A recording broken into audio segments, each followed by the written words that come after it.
one quick thought. I don't know how quick it's gonna be because it's really complex, but I forgot that I left in the last video. Um, I forgot to mention in the last video is um, the correlation between a lot of ideas that are kind of taboo to speak on right now, and the inherent nature of taboo-ness that exists. Like the fact that, alright, we have the White House, we have all of your representatives, you have all of your teachers. I use all relatively.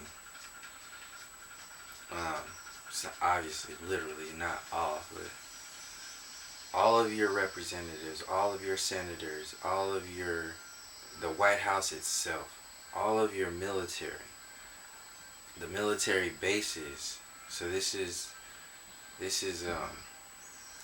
vision that gets pumped out collectively. When you have military bases on other countries, in other countries, you have those kids, those families who grow up around, send their kids, like Samoa and Hawaii, or grow up, send their kids to, with the history of their land. Native Americans here grow up understanding how time is, and we're dealing with all of what's happening from then till now. But just what that kind of, even for me personally, being Mexican and black and growing up in the Bay Area in Oakland, and going into the military myself, and then coming from my history of what happened to Mexican land and what happened to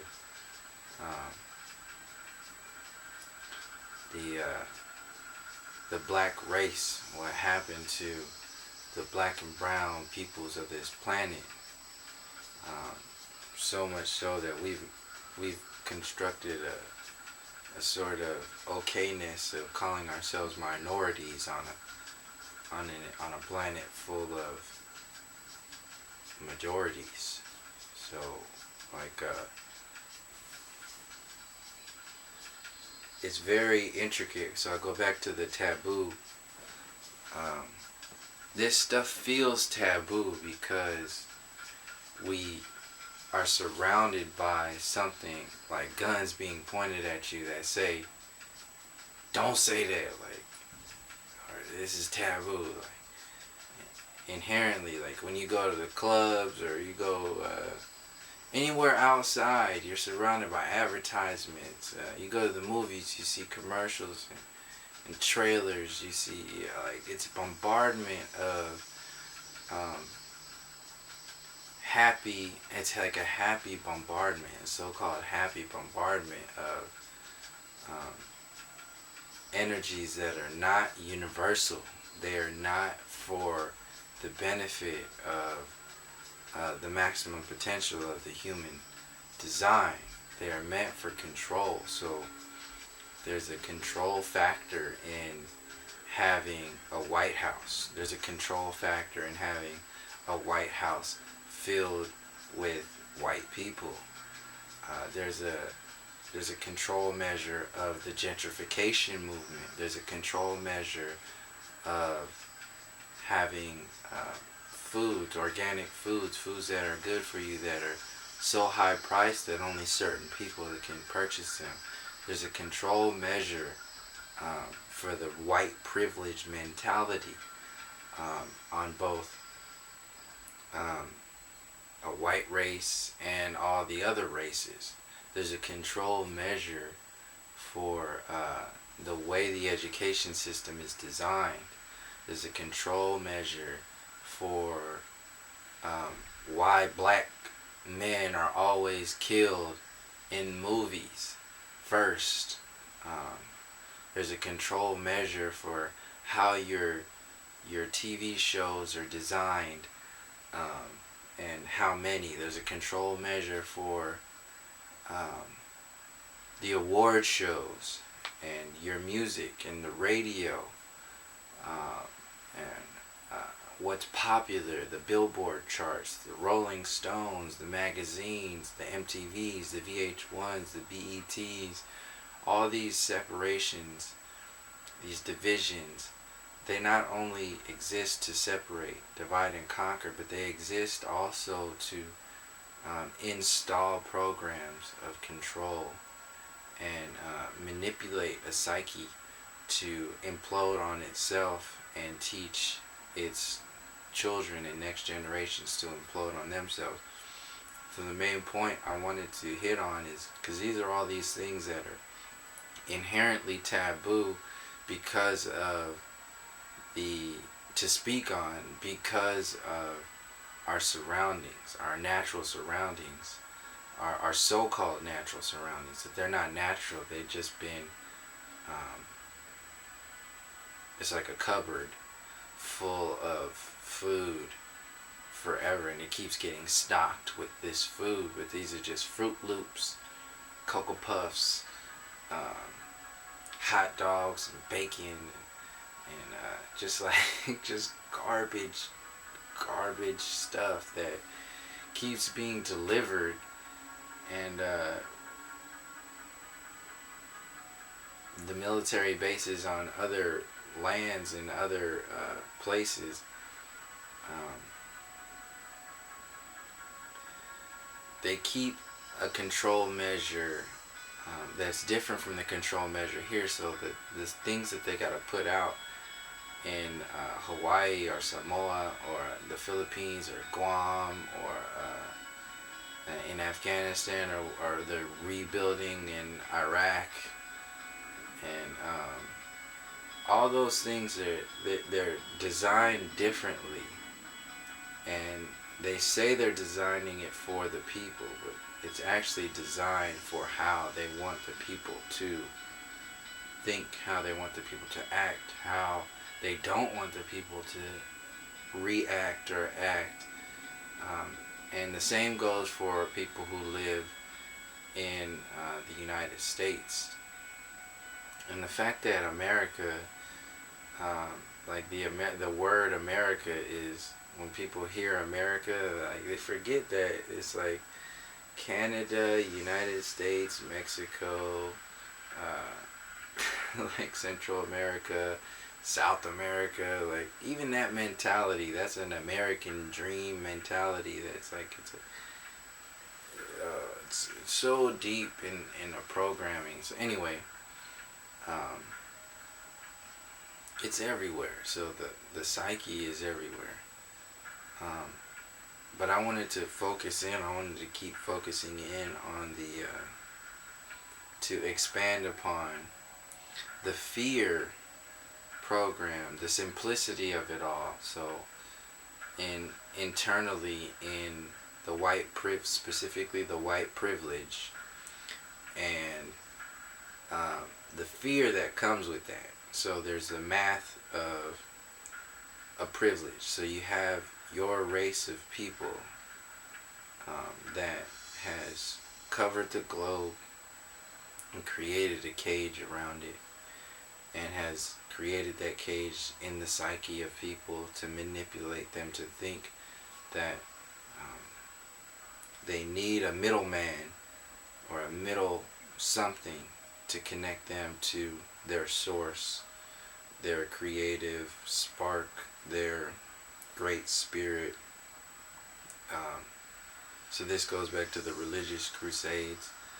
And then the religion of today is money. So money makes people kill other people. Money, the idea of money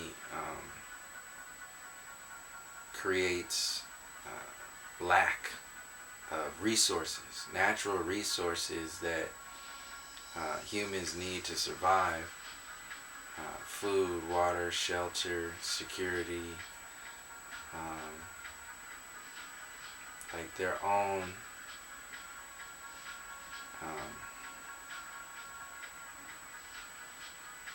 basic human needs have been put a middleman in between that stuff. So that exists. So that money, religion still exists right now. And then now you have what has installed those constructs is the privileged mentality of like, oh, we're gonna go into this country and change their whole shit and just be like, oh yeah, your stuff is old, your stuff is ancient, your stuff is primitive, and this is the new. So here's gold, diamond, which is now paper and garbage, and keep playing that game.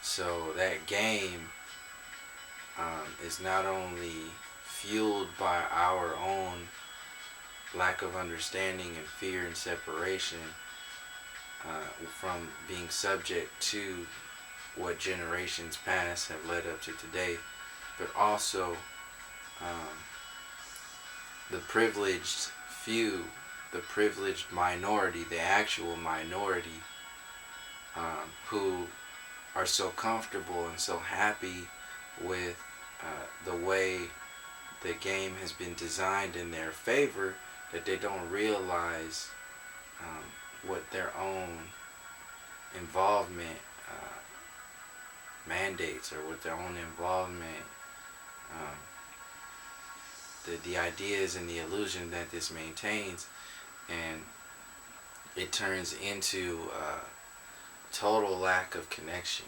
and a total lack of representations of themselves. And so so the focus I keep to getting taken off, but it's alright to expand. The focus is, let's see how much time I have. I can't see. But that's good. And my time's running out. My battery's running out. So to leave it here on just make the correlations between the white privilege mentality, and how that inherently installs fear into the individual. Not only the individual who might happen to be the privileged one, but the other individuals who have to now defend themselves from that fear or adjust their realities to that fear, because the fear complex, the fear mentality is not universal. The fear construct is not it's not as active, it's not as tuned up in everybody as it is in the privileged few. That's the point. So when you build up a privilege, you put that person on a pedestal. Now that person is afraid of falling down. That person is afraid of being pushed down. That person is afraid of being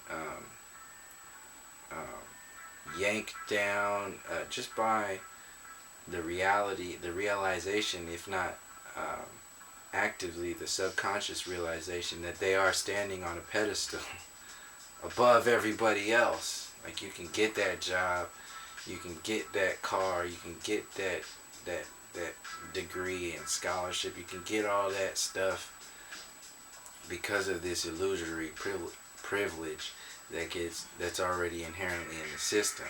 So that right there activates that fear, and that fear creates self-defense mechanisms. And then now everybody else has to adjust to that, and then you install that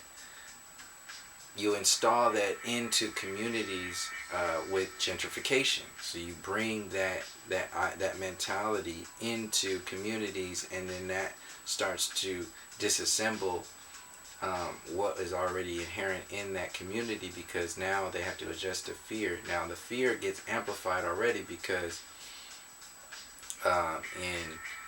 in inner city communities, we already have adjusted to the fear of living in the inner cities. We've already understood what it's like to live here.